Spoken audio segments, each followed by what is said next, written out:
Good evening friend, Radhe Radhe. देखो ये नोनू है। नोनू जो है ना, मतलब 3 दिन से मुझे मतलब इतना परेशान कर रखा है इसने।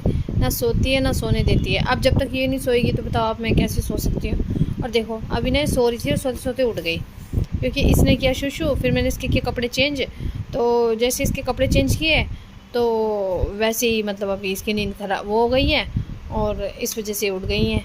देखो अभी ना मेरी नोनू प्रॉपर नहीं उठ पाती क्योंकि ना बहुत वीक थी ना, बहुत कमज़ोर है। मैं इसकी मालिश भी करती हूँ बट वही है ना कि अभी मैं ज़्यादा प्रेशराइज वो भी नहीं करती इसको। जैसे बच्चों को बिठाने लग जाते हैं ना, बहुत ही मैं इतना ही बिठाती हूँ जितना ये बैठ पाती है। देखो कोशिश पूरी करती है लेकिन 9 महीने की ये पूरी हो जाएगी अब 17 तारीख में, लेकिन अभी तक ये बैठती नहीं। इससे छोटे छोटे जो बच्चे हैं ना, मतलब कि ना वो भी छोटे छोटे जो बच्चे हैं वो भी बैठने लग गए हैं। मुझे सभी ना मतलब ऐसे पूछते भी हैं कि बैठती नहीं है, अभी क्यों नहीं बैठती है, ये है वो है, तुम इसकी मालिश नहीं करती होंगी, ये है वो। मुझे बोलते हैं ऐसे भी, मतलब जो बहुत से लोग हैं। लेकिन उन्हें क्या पता कि एक माँ जो होती है अपने बच्चे के लिए बहुत एफर्ट्स करती है। मैं सुबह से शाम इसके साथ ही रहती हूँ, यहाँ तक कि मैं अपना खाना तक भी छोड़ देती हूँ। खाना भी नहीं कई बार से मेरा बन पाता, मेरे सारे काम छूट जाए, बट मेरी पहली जो जिम्मेदारी बनती है ना वो इसके प्रति है, नोनू को सही से रखना।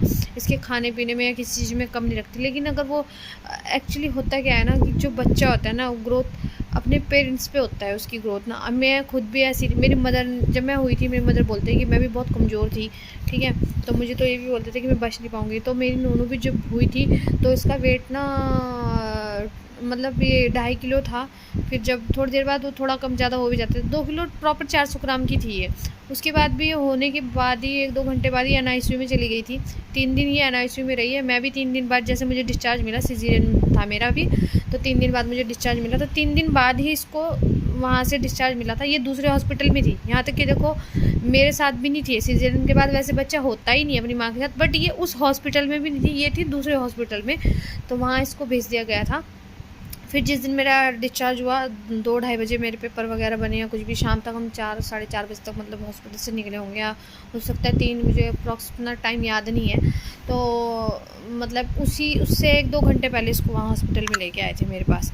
तो फिर भी मतलब अब ये तो इतनी कमज़ोर हुई है तो इसमें इसलिए प्रॉब्लम्स है बैठने में। वैसे कोई इशू नहीं है, मैं डॉक्टर को भी चेक कराया था। मेरे को लगा कि शायद मैं कहीं मिस्टेक ना कर रही हूँ, होता है ना थोड़ा इनसिक्योर सा फील होता है।